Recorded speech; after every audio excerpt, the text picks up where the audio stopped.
we cannot see the trouble. Are you lonely? अस्सलाम वालेकुम नाज़रीन, मैं हूं आपका होस्ट बिलाल भट्ट और आज हम बहुत ही इंटरेस्टिंग से टॉपिक के साथ आए हैं जिसका नाम है स्किल्स फॉर सक्सेस। तो बगैर किसी तखीर के आगे बढ़ते सबसे पहले हम अपने मेहमान को सलाम कहते हैं। अस्सलाम वालेकुम सर। वालेकुम सलाम Bilal, thank you so much for inviting me. Sir कुछ बहुत ही इंटरेस्टिंग से क्वेश्चंस हैं इस टॉपिक के बारे में जो रेगुलरली आस्क किए जाते हैं, चाहे वो स्टूडेंट्स हो, चाहे वो प्रोफेशनल्स हो, चाहे वो रिलेशनशिप्स में हो, तो हर तरह के। लेकिन स्किल्स कहीं भी ना आके ये बात रुक जाती है कि skills is such A important thing.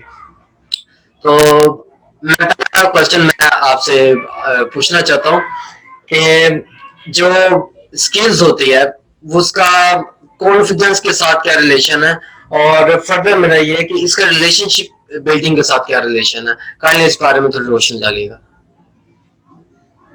चले, मैं बिलाल आपसे कि आपने लफ्ज मेंशन किया है relationship building, team building, collaboration, communication, confidence, presentation, public speaking. एक लंबी लिस्ट है, अगर इसका नाम लेना शुरू करें तो list will keep on going and going. जो बड़ी रिकग्नाइज्ड सॉफ्ट स्किल्स हैं वो तकरीबन भी 100 के करीब हैं, जो कि किसी भी इंडिविजुअल को अपनी लाइफ के अंदर, अपने प्रोफेशन के अंदर कामयाब होने के लिए उसको एट सम स्टेजेस उसको कोई ना कोई स्किल्स उनमें से जरूर सीख लेनी चाहिए। yes, अब जब आपने बात की है, मैं छोटी सी अगर एग्जांपल आपको दूं कि हार्ड स्किल्स और सॉफ्ट स्किल्स को क्यों आपस में इकट्ठा रखा जाता है और इनकी इंपॉर्टेंस जो है ये इतनी ज्यादा क्यों है। फॉर एग्जांपल, अगर एक कोई डॉक्टर है या एक कोई लॉयर है, आप उसके पास as a client, as a patient जाते हैं और आप उसको कोई बात बताना चाहते हैं कि मुझे ये वाला मसला है, ये मेरा ये वाला प्रॉब्लम है, मुझे ये वाली बीमारी, ये दर्द है, ये तकलीफ है, ये फील हो रही है। डॉक्टर ये वो आपकी बात को, ये लॉयर आपकी बात को सुने बगैर ही वो आपको कहता है कि ये होगा, ये होगा, अज्यूम करने की कोशिश करता है, वो आपको बोलने का मौका नहीं देता है और वो आपको कोई एक दवाई या कोई आपको ट्रीटमेंट लिखकर डॉक्टर दे देता है। या लॉयर आपको कहते हैं कि जी आप ये काम करेंगे तो ये हो जाएगा, राइट। अब या ये एक एग्जांपल है। डू यू थिंक उस डॉक्टर या उस लॉयर ने आपकी बात को अंडरस्टैंड कर किया है और वो जो आपको सजेशन दे रहा है सोल्यूशन की, क्या वो ठीक होगी? क्योंकि वो उसने तो अभी तक आपको सही तरह अंडरस्टैंड नहीं किया, तो वो कैसे आपको सही तरह। एग्जैक्टली। आप देखें, मुझे उस डॉक्टर के, या अच्छा एक और एग्जांपल, एक डॉक्टर है, वो बड़ा ही हुनरमंद डॉक्टर है, उसकी तारीफ हर कोई करता है कि उसके हाथ में अल्लाह ने बड़ी शिफा रखी हुई है। लेकिन वो डॉक्टर जब अपने पेशेंट्स को मिलता है तो उनको कहता है मुझसे दूर हट के बैठें, बड़े सख्त लहजे के अंदर उनसे बात करता है, उनकी केयर नहीं करता, क्योंकि डॉक्टर को अल्लाह ने मसीहा बनाया, उसके चेहरे से, उसकी बात से वो केयर झलकनी चाहिए, एम्पैथी नहीं शो होती है, वो कम्युनिकेशन प्रॉपर नहीं कर पाता कि जी आपको ये मसला है, ये लोगों से सवाल नहीं पूछता कि ये कब से है, उससे पहले क्या हुआ, क्या रीजंस थी, क्या सिम्टम्स थी। तो डू यू थिंक एक शख्स जो उसके पास दवाई लेने के लिए गया है वो सेकंड टाइम भी जाएगा? तो उसके साथ उसका रिलेशनशिप नहीं बिल्ड हुआ अभी, वो नहीं जाएगा। बिल्कुल। उसकी रीजन ये है, अब अच्छा डॉक्टर, अच्छा लॉयर, मुझे उनकी क्वालिफिकेशन के ऊपर कोई एतराज नहीं है, वो बड़े जबरदस्त होंगे, लेकिन अगर उनके अंदर ये जो सॉफ्ट स्किल्स हैं, कम्युनिकेट करना, अच्छे तरीके से रिलेशन बनाना, एम्पैथी शो करना, बिहेवियरल स्किल्स अगर उसके अंदर नहीं है तो उसकी हार्ड स्किल्स जो है वो उसको कोई बहुत ज्यादा देर तक आगे नहीं लेकर जा सकते। So this is the importance of hard skills and soft skills की ये दोनों हैंड्स इन हैंड्स चलती हैं लाइफ के अंदर। लेकिन अनफॉर्चुनेटली बहुत ज्यादा सोसाइटीज के अंदर, स्पेशली जो डेवलपिंग कंट्रीज हैं, पाकिस्तान, इंडिया, बांग्लादेश और नेबरिंग कंट्रीज जो डेवलपिंग कंट्रीज हैं, वहां पे लोग सॉफ्ट स्किल्स, क्योंकि ये इतनी बुनियादी होती हैं कि लोग इनको सिंपली इग्नोर कर देते हैं। कोई स्कूल, कॉलेज, यूनिवर्सिटी, इदारा, पेरेंट्स बच्चे को ये नहीं सिखाते व्हाट इज द कम्युनिकेशन, आपने कम्युनिकेट कैसे करना है, आपने अच्छे टीम प्लेयर कैसे बनना है, लोगों का ख्याल कैसे रखना है। आपने बड़े अच्छे तरीके से आपने स्किल को एलैबोरेट किया कि भाई स्किल होता क्या है। तो उसके आगे हमें प्रैक्टिकल स्किल्स का तो पता है कि जी हमने कुर्सी बनानी है, ये हम बेंच कोई हमारे प्रोफेशनल लाइफ में हमें नॉलेज तो है लेकिन हमारे पास स्किल नहीं है उसको प्रेजेंट कैसे करना है। प्रेजेंट करने के लिए हमें सॉफ्ट स्किल्स दरकार होती हैं। आपके कहने का मतलब ये है। और अब जो प्रोफेशनल्स अब जैसे स्टूडेंट्स हैं यहाँ पे कुछ कॉलेज लेवल पे हैं कुछ यूनिवर्सिटी लेवल पे हैं तो उनको सिर्फ पढ़ाई फील्डिंग दी जाती है और नॉलेज दिया जाता है लेकिन जो सॉफ्ट स्किल है उससे वो लैग कर जाते हैं। इसलिए वो कहते हैं कि हमें वो जॉब्स भी नहीं मिल रही। तो जो कंपनीज वाले हैं वो भी कहते हैं कि यार हमें आप बताते हैं हम वाले क्या कर सकते हैं। नॉलेज तो है आपके पास लेकिन आप उसको प्रेजेंट कैसे करेंगे। उनको प्रेजेंट नहीं करना आता इसलिए वो जॉब भी नहीं ले पाते। वो कहते हैं कि पाकिस्तान में जॉब्स नहीं है। Jobs opportunities are lot but you are capable for that. So यहाँ भी डिफरेंस आ जाता है। तो स्किल्स का जो गैप है वो उसको मुकम्मल करने की जरूरत है। तो आप स्टूडेंट्स के लिए क्या एडवाइस करेंगे कि जो अभी यूनिवर्सिटी लेवल पे आप साथ साथ वो नॉलेज ले रहे हैं साथ साथ स्टडीज कर रहे हैं तो आप उनको कैसे कहते हैं कि कैसे वो आगे प्रोसीड करें कि वो स्किल्स की तरफ भी जाएं। तो काइंडली इस पर भी रोशनी डालिए। देखिए नॉर्मली जो है पाकिस्तान में अगर पिछले हम कोई 5-7 सालों का डेटा उठाकर देखें तो ऑन एवरेज हर साल जो यूनिवर्सिटीज हैं वहां से तकरीबन 8 लाख से 9 लाख स्टूडेंट्स जो हैं वो डिफरेंट एग्जैक्टली ऐसे बैचलर्स डिग्री अपनी मास्टर्स डिग्री जो है वो कंप्लीट करके वो मार्केट के अंदर आते हैं जॉब हासिल करने के लिए। बिल्कुल ऐसे ही। अब एक और इंटरेस्टिंग चीज जिसके आपको सॉफ्ट स्किल्स की इंपॉर्टेंस का आइडिया होगा कि वो 8 लाख स्टूडेंट्स जो हैं वो एक ही तरह की डिग्री एक ही तरह के नॉलेज थोड़े से मार्क्स से जीपीए कम ज्यादा लेकर मार्केट के अंदर आएंगे। तो उनको डिफरेंशिएट कौन सी चीज करेगी? उनको डिफरेंशिएट करेगी चीज जो उनकी सॉफ्ट स्किल्स हैं। अब सॉफ्ट स्किल्स के अंदर आता है आपकी राइटिंग स्किल्स हैं, जैसे आप कितना अच्छे तरीके से अपना सीवी लिखते हैं, अपना कवर लेटर कितने अच्छे तरीके से लिखते हैं।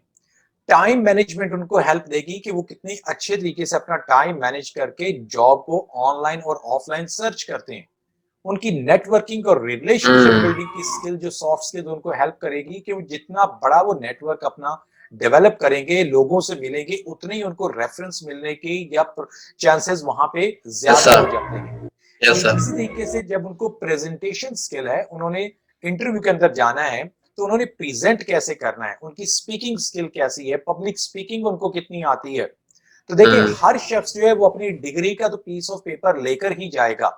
एग्जैक्टली डिग्री जो है पीस ऑफ पेपर जो होता है वो डिग्री है, डिप्लोमा है, सर्टिफिकेट है, ये आपको हो सकता है कि वो इंटरव्यू की टेबल तक तो पहुंचा दे, लेकिन जैसे ही आप किसी ह्यूमन के सामने बैठेंगे, इंसान के सामने, तो फिर वहां पे आपकी सॉफ्ट स्किल्स मैटर करेंगी। exactly. तमाम लोग एक ही तरह की डिग्री वहां पर लेकर आए होते हैं। और मैं हमेशा ये कहता हूं कि जो आपका पीस ऑफ पेपर जिसको आप डिग्री, डिप्लोमा, सर्टिफिकेट कहते हैं, दिस इज योर क्लेम, ये आपका एक दावा होता है।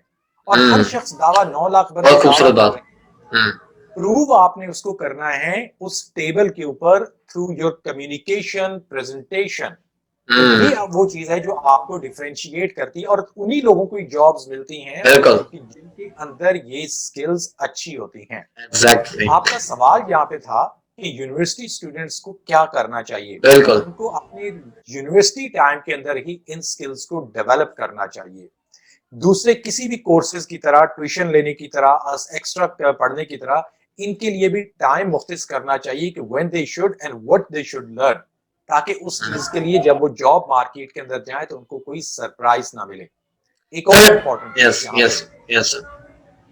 एक और इम्पोर्टेंट चीज यहाँ पे, ऑर्गेनाइजेशंस जो होती हैं पूरी दुनिया के अंदर, वो हर साल मिलियंस ऑफ डॉलर्स नहीं बिलियंस ऑफ डॉलर स्पेंड करती हैं अपने स्टाफ को उनकी स्किल्स डेवलपमेंट के ऊपर। तो आप इमेजिन करें कि आप अगर एक एम्प्लॉयर हैं, आपने किसी शख्स को हायर करना है और वो शख्स आया और उसको पहले ही पता है कि टाइम मैनेजमेंट क्या होती है, कम्युनिकेशन क्या होती है। एज ए एम्प्लॉयर आप तो सोचेंगे कि भाई मेरे तो ये पैसे बच गए, हो सकता है मुझे इसको साल के आखिर के ऊपर 20, 25, 30 हजार का कोई 2-3 कोर्सेज करवाने पड़े। आपके एम्प्लॉयर को एक अट्रैक्शन नजर आती है कि मुझे इस कैंडिडेट को हायर करना चाहिए। एग्जैक्टली सर, आपने बहुत खूबसूरती से बयान किया। अब जो स्टूडेंट्स हैं वो उनको तो अब ये भी पता चल गया कि भाई स्किल की इंपॉर्टेंस है। अब उनको ये भी पता चल गया कि भाई हमने ये सॉफ्ट स्किल्स को अडॉप्ट करना साथ साथ नॉलेज के साथ साथ। अच्छा, अब इनको आगे कैसे प्रोसीड किया जाए कि भाई कौन कौन सी स्किल्स ली जाए, क्योंकि अभी तो वो प्रोफेशनल लाइफ में नहीं है, अभी सिर्फ स्टूडेंट्स लाइफ में। और बात दफा ये मेन हर्डल होता है कि जो स्टूडेंट्स होते हैं वो कहते हैं कि हमें हेजिटेशन फील होती है किसी के सामने प्रेजेंट करने में, भाई हम क्यों प्रेजेंट करें, हम तुम्हारे नौकर लगे। एक एक माइंड सेट होता है ना कि हम तुम्हारे नौकर हैं कि हम प्रेजेंट करें, और बाज़ अपन को हेजिटेशन से फील होती है, और बाज़ दफा तो इंग्लिश भी नहीं वो होता है, जरा प्रॉब्लम सी होती है। तो इनको कैसे, स्टूडेंट्स को कैसे डील किया जाए, इसकी भी इम्पोर्टेंस है, और इनको कैसे डील किया जाए और इसका माइंडसेट कैसे बनाया जाए, इस पर रोशनी डालिए। देखिए, ज्यादा नहीं, मैं भी 100 स्किल्स की बात नहीं कर रहा, सारी की सारी ही सीखें, लेकिन 4-5 ऐसी स्किल्स हैं जो कि हर शख्स को अपने अंदर नथी कर लेनी चाहिए, बांध लेनी चाहिए, और उनको जितना जल्दी वो सीख सकें उतनी ही जल्दी उनके लिए वो बेहतर होगा। नंबर 1 है उसके अंदर आपकी कम्युनिकेशन स्किल्स। कम्युनिकेशन का मतलब सिर्फ बोलना नहीं है, इसका मतलब सुनना भी है। आप देखेंगे आपके आसपास लोगों के अंदर इतनी पेशेंस नहीं होती है कि वो आपकी बात को सुने। वो उसका दिल होता है कि शख्स कैसे बात अपनी मुकम्मल करे तो मैं फटाफट बोलना शुरू कर दूं। जी जी, बिल्कुल ऐसे। सिर्फ और सिर्फ सुनते हैं बोलने के लिए, लेकिन जब आपकी लिसनिंग स्किल्स अच्छी होंगी तो आपका, देखिए अल्लाह ताला ने 2 कान दिए, 1 मुंह दिया है, इसका मतलब कि हमें डबल सुनना चाहिए, सिंगल उसका बोलना चाहिए, आधा उसका बोलना चाहिए। जी जी, बिल्कुल ऐसे, बिल्कुल बहुत खुश। लेकिन नॉर्मली अगर आप देखें तो लोग ज्यादा टाइम बोलते हैं और कम सुनते हैं। बिल्कुल इसके रिवर्स है। ये चीज कम्युनिकेशन स्किल जो है ना, ये पहली स्किल है जिसके अंदर ना सिर्फ बोलना बल्कि इसके साथ साथ सुनना भी, और फिर सिचुएशन को अंडरस्टैंड करना कि जब हम कम्युनिकेट कर रहे हैं तो जिसके साथ मैं बात कर रहा हूं वो शख्स कौन है। आप डेफिनेटली अपने दोस्त के साथ, अपने फादर के साथ, अपनी बहन के साथ, अपने बॉस के साथ, अपने टीचर के साथ, इन सारों के साथ एक ही तरीके से बात नहीं कर सकते। आपको थोड़ा सा थोड़ा कॉन्टेक्स्ट जो है उसको भी अंडरस्टैंड करना पड़ेगा। सिचुएशन वेरी कर जाती है दोस्त। तो कम्युनिकेशन स्किल जो है जिसमें आप सिचुएशन को अंडरस्टैंड करते हुए, मैसेज को अंडरस्टैंड करते हुए, किसी को आपने अच्छी खबर देनी है, किसी को आपने बुरी खबर देनी है, तो आप वो दोनों एक ही तरीके से प्रेजेंट नहीं कर सकते हैं, राइट। सो नंबर 1 स्किल जो है वो है कम्युनिकेशन स्किल। इंतहा से ज्यादा इंपॉर्टेंस है इसकी आपके करियर के अंदर, तो ये सबसे पहले तो ये सीखनी चाहिए, कम्युनिकेशन स्किल हो गया। नंबर 2 है आपके पास पब्लिक स्पीकिंग। अब पब्लिक स्पीकिंग है कि हम सारा दिन बोलते हैं और लोगों से बोलते हैं, हम कोई अपने आप से तो नहीं बातें करते। तो it means that we need to learn to speak, and we need to learn to speak in front of public.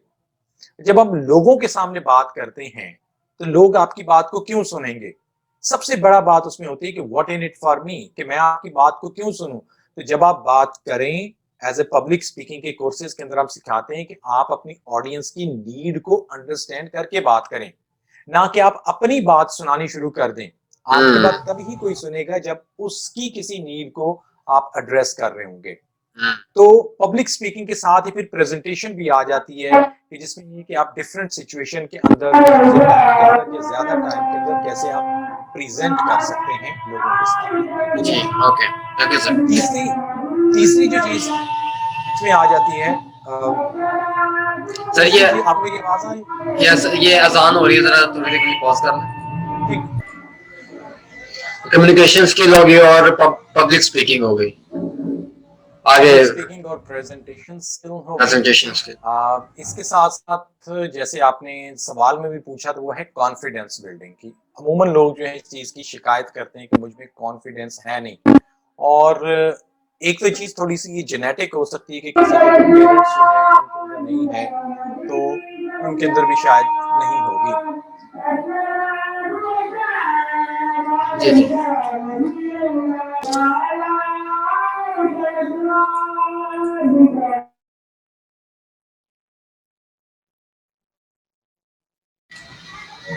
जी, आवाज आ रही है आपको?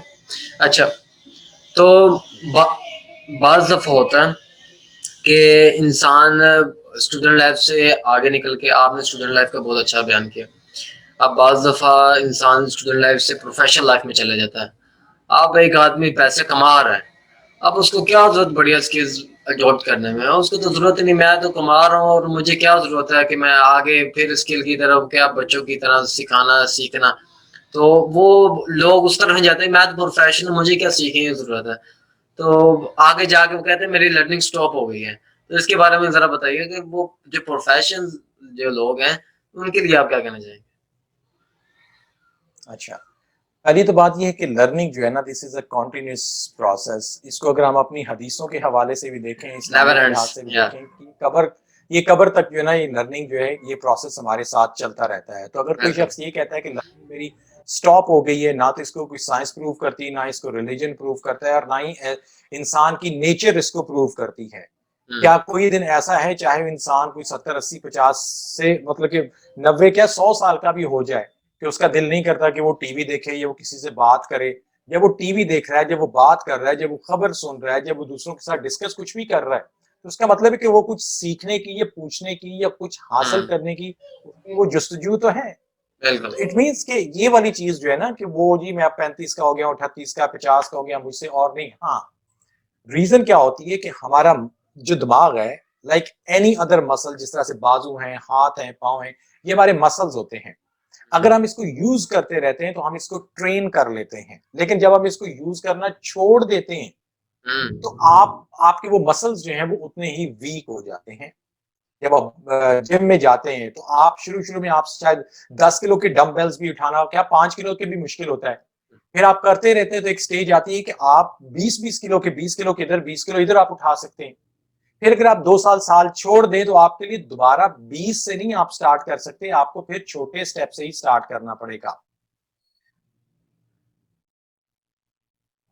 ये एक मसल है और इसको ट्रेन किया जाता है, ये ट्रेन आप कर सकते हैं। आप बचपन से लेकर पढ़ना शुरू करते हैं, 18, 19, 20 साल तक पढ़ते हैं, दिमाग कॉन्टिन्यूसली ट्रेन होता रहता है, उसकी जितनी भी वो फंक्शनैलिटी है वो चलती रहती है। The moment you stop it, उससे क्या होता है कि वो मसल भी फिर आपका वीक होना शुरू हो जाता है। अब आप ये कहें कि जी मैं 40 साल की उम्र में जाके दोबारा कोई कोर्स करूं और मैं उतना ही शार्प या स्मार्ट हूं जितना कि मैं अपनी यूनिवर्सिटी के अंदर था, तो इमीडिएटली नहीं होगा, लेकिन इट्स कुछ इम्पॉसिबल। अरसे के बाद वो होना शुरू हो जाएगा। राइट, कुछ अरसे के बाद, क्योंकि आप बार बार कोशिश करेंगे। Okay. So the point is this, number one, इस मिसकॉन्सेप्शन को यहीं पे खत्म होना चाहिए कि हम जी बड़े हो। Bilal, can you listen me? Yes, I listen you, I can listen you. Okay, so उसके बट लिए आपको बट अपना लेकिन आपके video, yes, now I can hear you, या okay, okay, right. It's okay. So मैं बता रहा था कि आपको अपना फोकस जो है, वो अपना अटेंशन स्पैन जो है, साइंस कहती है, स्टैटिस्टिक कहते हैं कि with the passage of time इंसान का जो अटेंशन स्पैन होता है किसी भी चीज के ऊपर, ये फोकस्ड होता है, वो कम से कम होता जाता है। सो इस हकीकत को अपने सामने रखते हुए हमें थोड़ी सी प्रैक्टिस करने की जरूरत है कि यस वी कैन लर्न। हमें वो करेज होनी चाहिए और हमें जीरो से स्टार्ट करके पेशेंस रखनी चाहिए कि उसको सीखते हुए टाइम लगेगा। Number one thing. Okay. Number two thing, why should I learn some skills? भाई सिंपल सी ये बात है कि अगर आप सीखेंगे नहीं, आप तो अपने आप बढ़ेंगे को कैसे? कॉन्टिन्यूसली डेवलप नहीं करेंगे, आप अपने आप को अप टू डेट नहीं रखेंगे, तो सूनर और later you will be kicked out. Right, कितने लोग हैं आज भी जिन्होंने ये कहा था कि जी हमें कंप्यूटर सीखने की कोई जरूरत नहीं, हम आज भी टाइपराइटर के ऊपर ही टाइपिंग करेंगे, क्या किसी को उसको कहीं पे जॉब मिलती है? Absolutely no. इसी तरीके से एक वक्त था कि लोग जो है वो कहते कि जी मुझे क्यों सीखने की जरूरत है कंप्यूटर, और कुछ ऑर्गेनाइजेशन के अंदर कंप्यूटर ऑपरेटर्स जो थे, ये एक एक्सक्लूसिव जॉब होती थी कंप्यूटर ऑपरेटर, कि एक बंदा होता था, उसका काम था सारी चीजें टाइप करना और सारे उसको जाकर कहते थे। आज जो है ये हर ऑर्गेनाइजेशन में हर जॉब की बेसिक रिक्वायरमेंट है कि आपको कंप्यूटर की इंफॉर्मेशन, कंप्यूटर का नॉलेज और उसको कैसे यूज करना है ये आपको आता होना चाहिए। Okay. Am I right? Yes, yes, you अब आर इसी राइट। तरीके से हम आगे से आगे चलते जाएं तो नई से नई चीजें, नई से नई टेक्नोलॉजी, नई से नई एडवांसमेंट आती जाएगी। अगर आप नहीं इसको सीखेंगे तो फिर आपका आने वाले वक्त में ऑर्गेनाइजेशन के अंदर कोई हिस्सा नहीं होगा। ये तो है आपकी डेली बेसिस पे जो आपके ऑपरेशंस को अच्छे तरीके से चलाने के लिए। अब कुछ जॉब्स जो होती हैं उसमें टॉप के ऊपर पहुंचने के लिए आपको एडिशनल क्वालिफिकेशन लेनी पड़ती है। फॉर एग्जाम्पल, आपने बीकॉम किया था और आप एक अकाउंटेंट के तौर पे या जूनियर अकाउंट ऑफिसर के तौर पे आपने किसी भी टेक्सटाइल मिल के अंदर आपने ज्वाइन किया, तो अगर आप अपने आप को कल को एमबीए नहीं करेंगे या साथ साथ अपना सीए नहीं करेंगे, एसीसीए नहीं करेंगे, तो आप कभी भी चीफ फाइनेंशियल ऑफिसर तो नहीं बन सकते बीकॉम के साथ। तो फिर आप वहीं पे ही स्टक रह जाएंगे। सो ऑर्गेनाइजेशन में अगर ग्रोथ आपको चाहिए और ग्रोथ के साथ ही आपको प्रमोशन मिलेगी, आपकी इंक्रीमेंट्स मिलेंगे, आपकी तनख्वाहें बोनस ज्यादा होंगे, तो there are lot of reason कि हर इंसान को कॉन्टिन्यूसली प्रोफेशनल डेवलपमेंट की जरूरत होती है। एंड दैट्स द रीजन कि यहाँ पे जो यूनिवर्सिटीज हैं उनको इस पे काम करना चाहिए। लेकिन अगर आप प्रोफेशनल ऑर्गेनाइजेशंस को देखें, जिस तरह से पाकिस्तान में आई कैप है, या अगर आप अकाउंटेंसी फाइनेंस से ज्यादा फेमिलियर हैं तो यूके में एसीसीए है या आईसीएडब्ल्यू है, इस तरीके से एचआर की ऑर्गेनाइजेशन सीआईपीडी वगैरह हैं। तो ये जो सर्टिफिकेट, ये चार्टर्ड ऑर्गेनाइजेशंस जितनी हैं, ये मैंडेटरी करती हैं कि इनके जो स्टूडेंट्स या मेंबर हैं उन्होंने हर साल 10 से 20 घंटे जो हैं अपने आप को प्रोफेशनल डेवलप करना है बाय अटेंडिंग एनी कोर्स, किसी वर्कशॉप को अटेंड करके, किसी एक्सपो को अटेंड करके। तो उन्होंने नया नॉलेज लेके अपने आप को अपग्रेड रखना होता है। और that's the beauty of professional qualifications कि ये लोग फिर ज्यादा ऊपर जाते हैं। और जो सिर्फ यूनिवर्सिटी डिग्री लेकर आते हैं वो बेचारे फिर वहीं पे लगे रहते हैं 10-15 साल और वहीं पे रिटायर हो जाते हैं। सो कोई माने या ना माने, लेकिन प्रोफेशनल डेवलपमेंट की और न्यू लर्निंग की इंपॉर्टेंस है, और इसके बगैर ग्रोथ नहीं होगी, प्रमोशन नहीं होगी। ओके सर, आपने बहुत खूबसूरती से ये बताया कि स्किल की इंपॉर्टेंस क्या है, इसके बाद हमें कौन कौन सी स्किल दरकार है, स्टूडेंट्स को क्या करना चाहिए, प्रोफेशनल्स को क्या करना चाहिए। अब एक जहन बन गया कि जी चले हम सीखते हैं, स्किल्स को सीखते हैं, तो अब इनको स्टार्ट कहाँ से लेना चाहिए कि खुद प्रैक्टिस करें या कोई प्लेटफॉर्म ज्वाइन करें या कोई और तरीका कार है, इनको जरा गाइड कर दें कि किस क्या रोड मैप क्या होना चाहिए इनका। सीखने वाले जो होते हैं वो तो ऑब्जर्व करके भी सीखते हैं, लेकिन हर इंसान की लर्निंग जो होती है इसका डिफरेंट एक स्टाइल होता है। कुछ लोग होते हैं वो ऑब्जर्व करके लोग क्या बात कर रहे हैं, लोग कैसी बात कर रहे हैं, दुनिया में क्या हो रहा है, वो मुशाहिदा करके ऑब्जर्वेशन से ही सीख लेते हैं। बहुत अच्छी बात। कुछ लोग जो हैं वो अगर आप उनके साथ बात करेंगे तो वो लाइक अ लेक्चर स्टाइल, तो वो उससे सीखते हैं। कुछ लोग होते हैं कि वो वीडियोस जो होती हैं उनको देख के उसमें से कुछ सीखने की कोशिश करते हैं। तो ये हर इंसान का अपना अपना एक लर्निंग स्टाइल होता है। तो पहली तो चीज है कि आपने आइडेंटिफाई करें, तमाम देखने वाले जो हैं, कि उनका लर्निंग स्टाइल क्या है, वो कैसे सीख सकते हैं, नंबर 1। नंबर 2 थिंग, जो स्पेशली स्टूडेंट्स हैं उनको मैं सजेस्ट करूंगा कि कोई भी ऐसे प्लेटफॉर्म्स आपको आपकी कंट्री के अंदर अवेलेबल हों। यूट्यूब है आपके पास, फेसबुक है आपके पास, फेस टू फेस वहां पे कोई फ्री लेक्चर्स या कहीं पे कुछ भी आपको मिलता हो, तो कोई वेबिनार्स आपको मिलते हैं तो उनको जरूर अटेंड करें। बिलीव मी, ये आज के आपके जो आधा घंटा 1 घंटे का टाइम आपने स्पेंड करेंगे, अपने आप के ऊपर इन्वेस्ट करेंगे, ये आपको लाइफ में आगे जाके मल्टीप्लाई करके कई गुना ज्यादा इसका बेनिफिट देगा। एक और प्रॉब्लम है कि पाकिस्तान के अंदर मैंने देखा है कि प्रोफेशनल ग्रूमिंग या जो डेवलपमेंट है इसके ऊपर लोग जो है वो बिल्कुल स्पेंड नहीं करते हैं। लेकिन अगर हम अपने हमसाया मुल्क इंडिया को देखें तो वहां पे बहुत ज्यादा किया जाता है। वेस्ट में तो, यूरोप में तो, इंग्लैंड अमेरिका में तो किया ही जाता है। मैं पिछले यहाँ पे 10-12 साल से यहाँ पे यूए में हूँ, और चूंकि मैं एजुकेशन और ट्रेनिंग इंडस्ट्री से ही बिलोंग करता हूँ, मैं हमेशा देखता था कि हमारी जो क्लासेस होती थी जिसके अंदर स्टूडेंट्स आते थे, तो अगर मैं 100 स्टूडेंट्स आए हैं और उसमें से मैं कहता हूं कि जी 50% होते थे जो कि या तो अरब हैं, लोकल्स हैं, या अमेरिकन वगैरह हैं। उसमें तकरीबन 30 to 35% जो होते थे वो इंडियन स्टूडेंट्स होते थे, और हार्डली आपको 5%, 2% जो वो कहीं ना कहीं पे कोई पाकिस्तानी नजर आता था, अदरवाइज नहीं आते थे। उसकी वजह ये नहीं है कि पाकिस्तानी उसको पे नहीं कर सकते, उनके पास भी पैसे होते हैं, but they don't have this understanding. वो समझते हैं कि मुझे अब सब कुछ आ गया, कैपेबल नहीं है कि वो की जरूरत नहीं है, वो सीट को अवेल ही नहीं कर सके, वो उस यूनिवर्सिटी में, उस प्लेटफॉर्म में उसको अवेल ही नहीं कर सके। उनके बाद वो उनको शुरू से ग्रूमिंग नहीं दी गई। ओके, एग्जैक्टली, तो उसको शुरू से पता ही नहीं था। अब प्रोफेशनल क्वालिफिकेशन जब आप कोई सर्टिफिकेट, डिप्लोमा लेते हैं तो आपको वो बताते हैं कि हर साल आपने अपने आप को डेवलप करना है। लेकिन यूनिवर्सिटी के साथ जब जिस दिन आपने वो ठप्पा लग के सनद आपको मिल गई, नाउ गुड बाय, अब जी मैंने ना यूनिवर्सिटी जाना है, ना कोई अपने आप को मैंने ग्रूम करना है। तो प्लेटफॉर्म्स की जहां तक बात है, जिस तरह से मेरा अपना जो पर्सनल यूट्यूब का चैनल है अदनान सोहेल, फेसबुक का मेरा पेज है, वहां पे आपको सैकड़ों की बिल्कुल, तादाद के अंदर कोर्सेज, वीडियोस, सॉफ्ट स्किल्स के ऊपर जो है वो मिल मैंने खुद जाएंगे। भी देखी है, इसी पर्सनली मैंने तरीके खुद से, भी देखी। हाँ जी, इसी तरीके से हमारा एक नया प्लेटफॉर्म लॉन्च हो रहा है जिस जो कि गवर्नमेंट ऑफ पाकिस्तान से अप्रूव्ड प्लेटफॉर्म है, तालीमों के नाम के साथ, ठीक है। और उसका पर्पस भी यही है कि आपको ऑनलाइन और ऑफलाइन एजुकेशन देना इन सॉफ्ट स्किल्स के ऊपर, ये वाला एरिया जिसको हर शख्स मिस कर जाता है।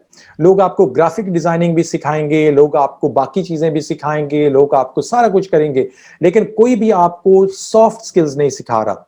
तो मेरे प्लेटफॉर्म जो है इसके ऊपर हम अप्रूव्ड गवर्नमेंट से इस के साथ हम लोगों को सॉफ्ट स्किल्स की ऑनलाइन ट्रेनिंग देंगे। और ये सिर्फ पाकिस्तान के लिए नहीं, ये मल्टीपल लैंग्वेजेस के अंदर है। इसमें उर्दू है, इंग्लिश है, इसमें अरेबिक है, इसमें इटालियन है, और डिफरेंट हम्म, लैंग्वेजेस के अंदर है। और वेरी इवन इंटरेस्टिंग। आज I was speaking with someone today, तो मेरी बात उनके साथ हो रही थी। तो हम्म, मेरी कोशिश होगी कि पाकिस्तान में अगर कोई इलाकाई जुबानों के अंदर भी किसी को कोई ये स्किल्स सिखाना चाहता है, पंजाबी में, पश्तो के अंदर, सिंधी के अंदर, तो मोस्ट वेलकम। अगर किसी को ये लगता है कि यार मैं 1 घंटा कंप्यूटर के सामने बैठ के मैं अपना नॉलेज लोगों से शेयर कर सकता हूं, मैं एक हम्म, लेक्चर प्रोड्यूस कर सकता हूं, तो मेरा हम्म, प्लेटफॉर्म हर शख्स के लिए हाजिर है।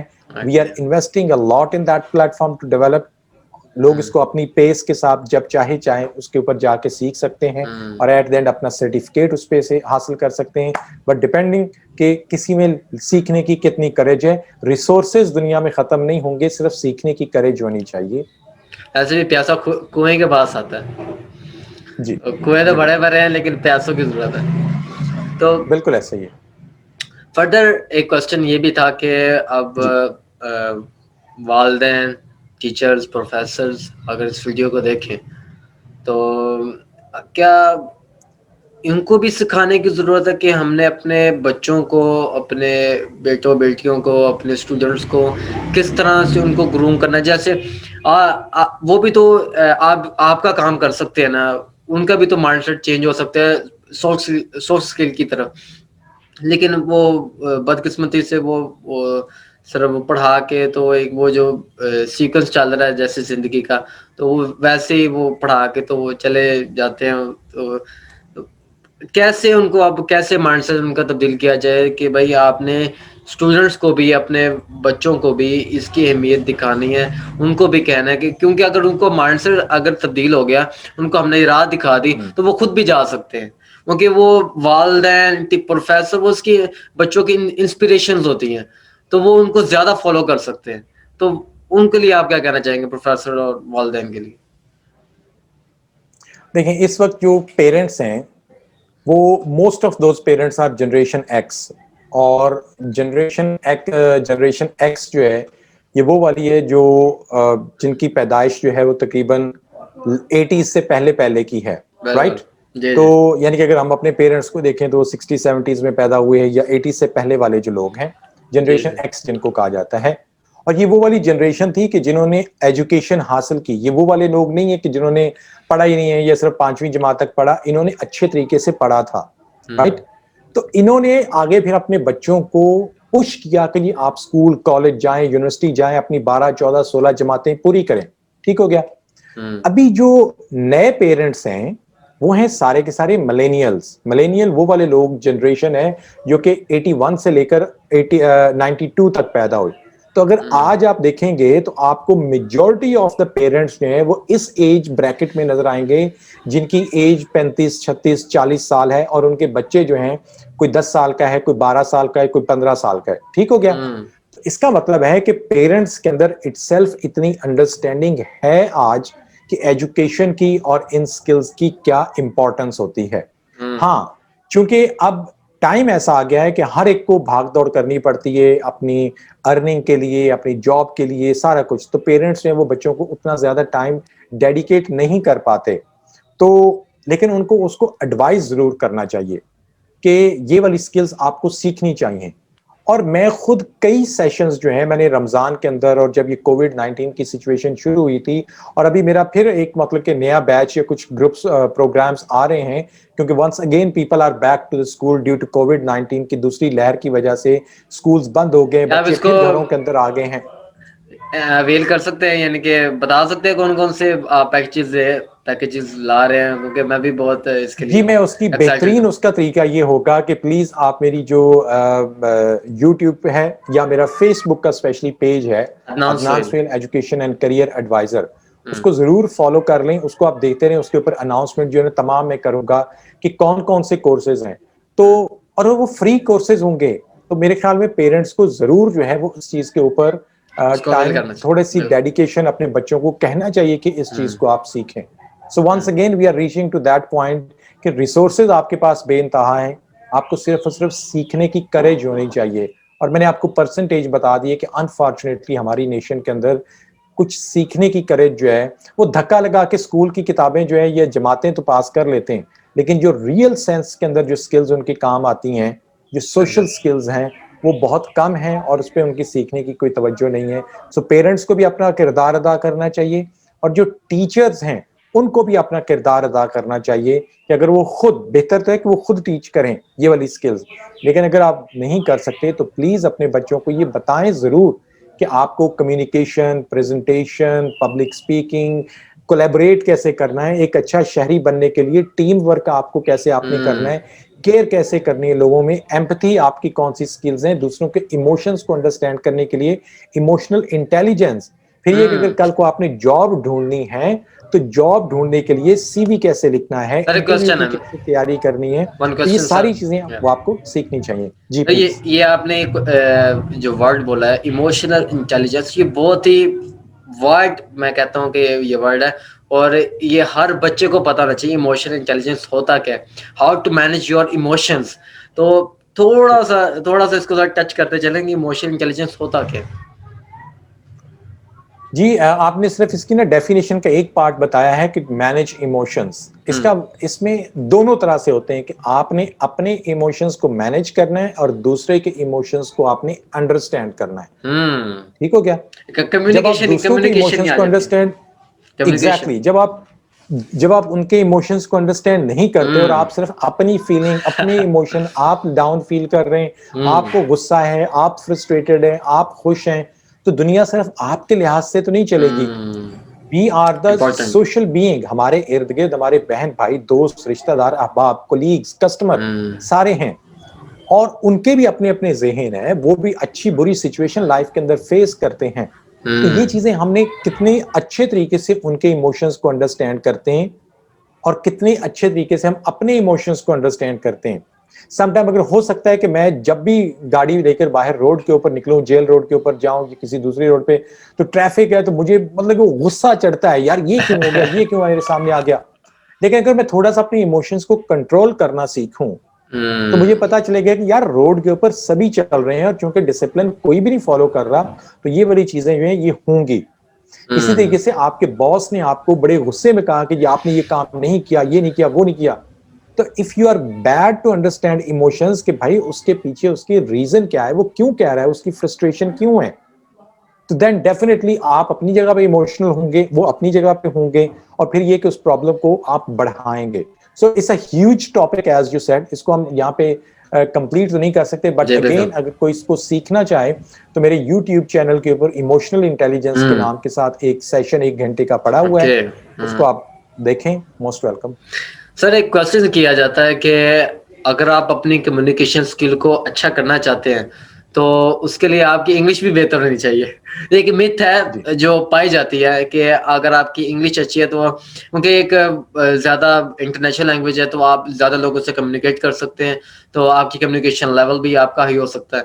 लेकिन ये एक मिथ है कि आपकी, मैं नहीं कह सकता कि मिथ है, लेकिन आप इसके बारे में ज़्यादा बताते हैं कि इंग्लिश क्या ज़रूरी है कम्युनिकेशन के लिए। देखिए, जब हम कम्युनिकेशन की डेफिनेशन क्या है, to understand and to be understood. हम्म, मेरे सामने बलूचिस्तान के दूर दराज या चित्राल के दूर दराज इलाके कोई बच्चे ये बड़े बैठे हुए हैं जिनको इंग्लिश आती नहीं है, और मैं मतलब कि बड़ा वो अमेरिकन ब्रिटिश एक्सेंट बना के उनके सामने बोल रहा हूँ और उसको समझ ही नहीं लग रही, तो भाई ये किस चीज की कम्युनिकेशन हुई? बिल्कुल। तो कम्युनिकेशन की हम डेफिनेशन को जब हम देखते हैं तो उसका मतलब है to understand and to be understood, to convey your message in a way that next person will understand it. तो अगर तो हम इस डेफिनेशन को देखें तो फिर तो इसका मतलब है कि आपकी जो ऑडियंस जो लैंग्वेज अंडरस्टैंड करती है आपको वो बोलनी चाहिए। किसी भी कंपनी का, फॉर एग्जांपल टेक्सटाइल मिल के अगर हम पाकिस्तान में एमटीएम की आप बात करें, अब एमटीएम का सीईओ जो है, वो जो लेबर यूनियन जिन्होंने हड़ताल की हुई है, सारी की सारी लेबर जो अनपढ़ है, ठीक हो गया, मजदूर है, उनसे बात करना चाहता है कि आप अपनी हड़ताल खत्म करें और इंग्लिश में बात करें, तो क्या वो मजदूर समझ लेंगे उसकी बात को? ऑब्वियसली नहीं समझेंगे।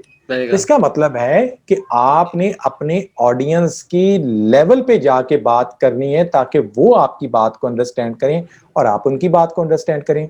नाउ यू हैव टू सी, अगर आप फॉर एग्जांपल बैठे हुए किसी ऐसी कंट्री में, आप अमेरिका में हैं, ठीक है, आप इंग्लिश बोलें, लोग आपकी बात सुनेंगे। पाकिस्तान में कोई ऐसे इदारे हैं जहां पे 100% इंग्लिश बोली जाती है, you should be that much confident and fluent कि आप इंग्लिश उनसे बोलें और उनकी बात को आप अंडरस्टैंड करें। इस तरीके से अगर आप फॉर एग्जांपल चाइना में चले जाते हैं, फ्रांस में चले जाएं, जर्मनी में आप चले जाएं, वहां पे तो लोग डिसलाइक करते हैं इंग्लिश को, तो वहां पे आप इंग्लिश को मतलब कि क्या करेंगे फिर?